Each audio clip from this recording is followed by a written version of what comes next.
Marites na yan. Ikaw ba naman, bibili ka talaga ng puro saksak? Di ba? Cash ko binitawan yung 5,000, tapos pagkita ko ng freezer mo, puro saksak ng kutsilyo. Eh, ang masama nga kasi nga, di ba, dapat laging honest na lang siya ng Ano ba yung puro saksak ng kutsilyo? ang freezer niya, bininta niya sa akin.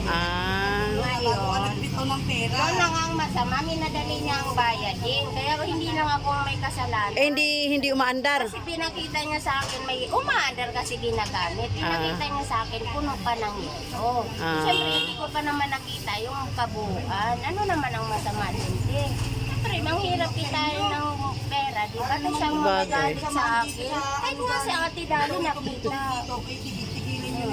Ano bang masama doon sa sinabi ko? Naging, kumbaga, Mahinahon ba yung pagkasabi mo? oo naman, kasi andoon Kasi ang mali mo yata, nagpichat kaya sa doon. Ato ang chat ko, may mali bang ang chat ko. Tinanong ako ni Kim. Ito, tinanong ako ni Kim. Ang sabi niya, Kabayaran mo doon. naghahanap ako. Sabi niya, nagkaayos na kayo ni Ate May sa freezer. Ang sagot ko naman, kung masama yan, sa akin, sabi ko, sa akin, Kim, walang problema. Sa asawa ko, malaki problema. Ayaw pumayag na hindi maibalik ang pera. Binigyan siya ni Ate May ng 2K, bukas ng 3K. Ang reply ni Kim ay, tas ito naman, hindi kasi ni Ate May sinabi na may mga tusok. Wala daw talaga bumibili nun. Kasi sinabi sa asawa ko doon. Ito naman, di ba ate? Sabi nga ng asawa ko, kahit maraming damage ang labas, okay lang sa kanya. Kaya lang, problema sa loob ng freezer. Di ba ate? May punto. Sino may sabi na walang bumibili? Sagot ko naman, kasi sinabi, hindi naman kilala ng mister ko kung sinong nagsasalita sa kanya. Ang sabi ko naman doon, iwan ko basta may narinig daw siya na ganon. Sasabi sa salita, pero hindi naman daw niya pinapansin kasi gusto niya mabalik pera niya. Di ba te? Tama naman ako. Nakako naman si Ate May na bukas gagawa niya paraan, ibalik niya 3K. Hindi bukas papasok asawa ko, kailangan daw niya makuha 3K kay Ate May. Wala kasi ako alam sa mga ganyan. Ang problema dito sa asawa ko, kasi siya naman ang, namang masama doon te, di ba? Wala naman. Hindi naman ako nagmarites Kasi ng ang mali mo rin dapat bago ka kumuha, tinignan mo Puno nga muna. daw pa ng yelo. Ang sabi ni Ate May, bayaran mo agad ako. Nagtiwala naman ako kay Ate May dahil matagal ko nang kilala. Doon nga sa mga saksak na malalalim. Huwag ka na nagsasalita kay Kim, kaya Ano bang nagagalit. masama naman sa sinabi? Wala namang masama sa sinabi, ano? Hindi ko Wala namang may makakakilala ng kay pare-parehan. Hindi, Wala. diba? Doon kayo sa barangay. Kasi hindi na paabuti ng barangay kasi mahalik na halaga. Pwede naman pag-usapan. Kung pwede naman pag-usapan, bakit iba barangay Buti pa? kung magpapabarangay ka, ikaw ang may ginawa ka rin. Ganun na. Tama naman. Diba? Wala namang masama dun sa paliwanag. Wala namang masama sa paliwanag at hindi naman kilala ng mister ko kung sino ang kausap niya. Ano Ano naman? gagawin natin sa kanya? Problema na yun ni Ate May. Diba? Ayan, bumili ako 8 kilong laman. Buti nakiusap ako sa kapitbahay ko na isalpak muna yun kasi inasahan ko nga ito. Sabi naman ng uping ko, ang guarantee naman ni Ate May, dalhin mo gaan freezer. Ayaw naman ang mister ko. Bakit na dadalhin? Ano sabi natin, May? Ano sabi sa'yo natin kahapon? Ibigay sa'yo yung pera sa kanya. Bigay Hindi pinakita sa'yo. Ang pinakita loob pero puno ng yelo. Hindi Hindi mo basta binigay yung pera. hindi ko pa binibigay ang pera. Kaya lang nagtiwala naman ako Ate Rosie na pag defrost, malinis naman tingnan sa loob. Nandun nakita ni Ate Dari, di ba? Ano naman ang masama ikaw, te? Kahit saan, di ba? Wala naman akong masama. Kaya hindi ko nga iniiris tong chat. Kaya ikaw magkakaroon na kayo ng Eh di mag-usap na kayo ni May. Napag-usapan na nga. Kaya lang sinugod niya ako. Natural, didipinsa din ako na wala man akong sinabi na masama. Ano naman ang masama dito sa chat ko? Wala naman. Diba?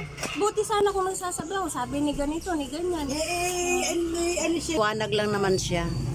Kung Masama bakit. pa doon? Hinahabol ko rin yung natitira kasi nga kailangan rin. Ang masama Yan din, ang gagawin mo, bago ka bumili, hindi hindi yung...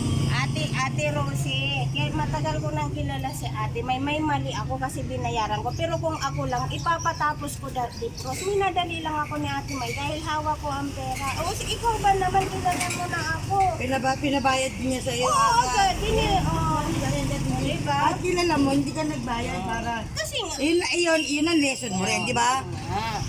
kasi wag akong aawayin. Pabili nga ako din ng cake. Kaso lang yung salita kasing tiwala no. Oo, ang tiwala ay magkakilala. Tiwala. Dahil hindi naman ganon. Ilang beses na rin ako marites ng iba. Magkano to isa? Piso. Diba? Ang hinahabol ng asawa ko yung ako, lumalaban ako pag nasa tama ako, te. Siyempre. Susugod-sugurin niya ako na matakot. May ugali din ako hindi maayos. Ako susugurin kasi ang may mali.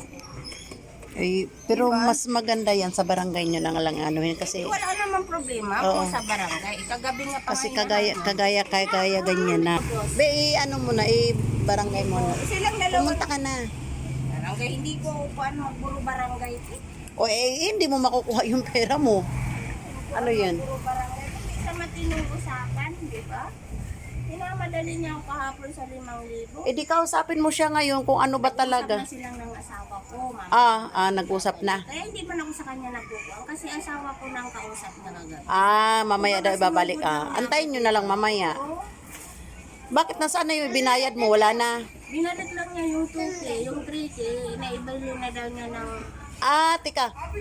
Ibinalik na yung 2K, tapos yung 3K, pero yung freezer nandoon pa sa iyo. Hindi ko na kinuha. At Nandyan sa kanya pa. hindi ko kinuha. Ay, ano ba yan? Hindi ko kinuha dahil nga magiging issue din yun, ate. Ibig sabihin, nagbayad ka ng 5,000, pero yung freezer nasa kanya pa. Ay, nako. Kaya nga, hindi ko naman kasi ate alam. No, yung 2,000, yung 2K. Kasi ayaw nga umalis ng miss. Ang kamali lang, yung freezer nasa kanya pa. Kasi may dami. Kasi dapat hindi ka nagbigay ng pera na wala pa sa iyo yung items. Kaya nga ate, ang kamalian ko kasi puno ng yelo. Binayaran ko, hindi ko nakita yung ilalim. Ang nakita ko lang na puno ng yelo. Ang akala ko naman, malinis. Sabi naman ng asawa ko, walang issue kung ang labas may yupi. Kahit ang labas may yupi, wag lang ang loob ang may issue. Hindi mali naman ako. Sino ba naman lagi naman ako nagkukuha ng kamalian ko? Hindi lang. Pero, wala man ako doon sa kinuhan. Kaya lang sa kwentuhan ng tao, hindi mo makuhaan. Pero hindi ko kinukuha ng...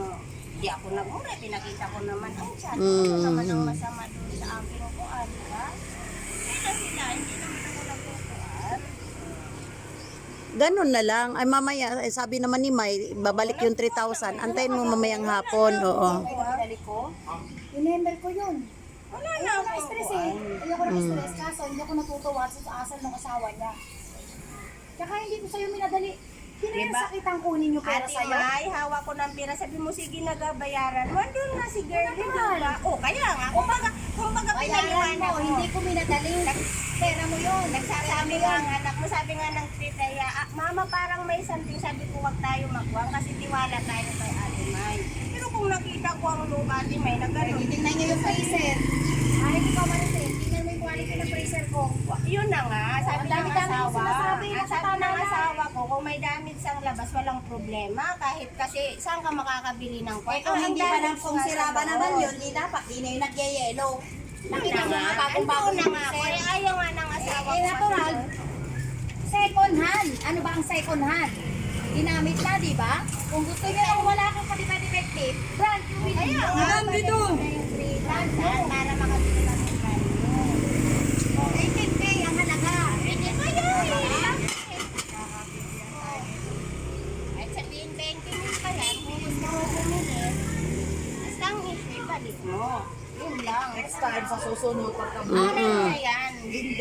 Oh, lesson learned na rin siya yan. Pagka bumili ka, tignan mo muna. Tignan mo, tapos kunin mo yung gamit bago ka magbayad. Pera mo, Sa magbibili tiwala ka ko pera mo nga. yan. Sa tiwala ko nga kay Ngayon, kilala ko. nakakagulo kayo tayo. Diba? Ngayon, yung pagkakaibigan nyo, ngayon, wala na. Anak ko, Ate Mari, sila may kasalanan. Andun si Gayle. Madali sabihin aminado ka, pero yung sasabihin mong ganyan nangyari na, wala na mababago dyan. Hindi na mababalik man yan.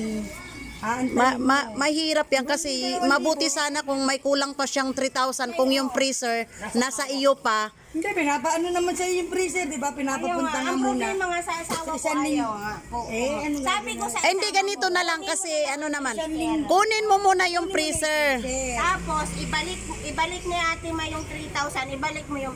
Pwede yun. Anak ko Ate Rosie kasi nagtatalo kami mag-asawa. Pwede yun, pwede yun.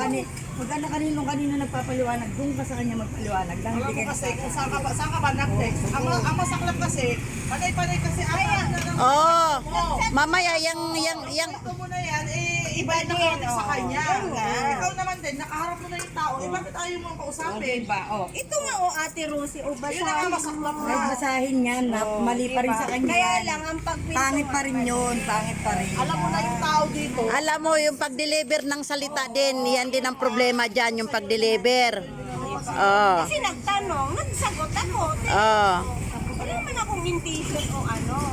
Kasi alam mo na yung tao dito. Kwento ka ng tao. Kasi yung yes gagawin lang yang no, wala na, pangit na sa pandinig ng ano yan. Ito Ate. Oh. Bakit? Yun nga, dapat kasi sa susunod, alam mo na. Moral na nga sa akin, Ate Mami, sila wala nga ako. Mali mo din, hindi mo tinignan eh. Ang mali. Nagbitiw-bitiw ka ng pera na hindi mo tin. Kung nakaupo dyan ka, Tapos ngayon, Nga na yelo, ayan inaantay nga madikos, di ba kuya? Hindi Ito mo nga nga kayo mga pera mo, iyo, hindi mo dapat binitawan. dapat wala pa naman yung item sa iyo. Bakit mo ibinigay yung 5,000? Oh. Ayan si kuya o maghahakot kahapon. Oh. Hindi nga nakita. Sinasabi mo, minamadali. Sabi natin, minamadali. kanina, nung isang araw nakita ka namin nakaupo dyan, ang aga mo dumating. Sana, dapat pinabukas mo muna. Oo, hindi, antimano, ura-urado mong binili. Dapat pinabukas mo muna. nagsasama Wala pala ng hilo. Puno na pala ng hilo. Dapat May biling ko freezer mo, sabi ko, wow, may anda ka. Yung salta ko, kinabukasan, nandiyan na siya. Hindi siya naniniwala kasi ang tagal na ng nang... pera. Ano Hindi po naniniwala nilalang to muna kasi ang natin tagal ng ng... freezer. Ang tagal nang nitong binibili freezer. Wala nga si Ate May. Ay, saka na lang kayo magbalik pag nandyan na yung 3,000. Kailangan pilitin mo sana manghihirap yan dito. Ilang pera yan? Kaya ang nangyayari niya kasi magkakasamaan ako. Kunin mo na yung freezer muna. Na lang muna yung freezer. Oo. Iwag ka sa akin magalit kasi may mali nga ako, di ba? Para mabalik yung pera. Ano? Ano yun, Ben? Sampo. Ano ang gagawin ko? Malawak na rin sa ano yan. Kasama mo lang ako. Hindi, ibigay mo na muna yung freezer. Binibigay niya nga. Oh, tayo naman pala eh. Binibigay niya naman. Ganito Binibigay niya nga. Ayan, oh, naririnig mo yan. Oo, binibigay naman Ganito niya. na lang, ha? Kung nagtutulak kayo. Kakapera siya sa 24 pa. Yun na nga. Ayun na nga na, tama yun. Kagabi. Ayaw, mahina rin sa ganyan. Oo. I-ano mo, kunin nyo na lang muna. Ano, kayat ka, kunin ko muna. Tapos sa 24 mo na ibigay yung ano. Oo, Oo. sabi niya nga para Ano nga sabi ko kagabi? ayaw naman ng asawa, Pumayag ayaw naman ng asawa mo. Ate May, dahil Magdesisyon eh. wala nga kasi siya pumasok lang pala. Kumbaga bahala na kami magtalo. Iyon na lang ipaliwanag mo sa asawa mo. Eh, alangan namang saan hugot si May ngayon ng 3,000? Nakuha na nga ng 2,000. Ay, gusto nung asawa niya, ura-urada. Ay, hindi naman po pwede yun. Oo nga, eh, Kasi may mali din naman si Mrs. na hindi niya chinik niyang maigi, basta nagbigay siya. tiwala, alam mo. Sa akin din, marami na rin gasgas. Oo. Ate May,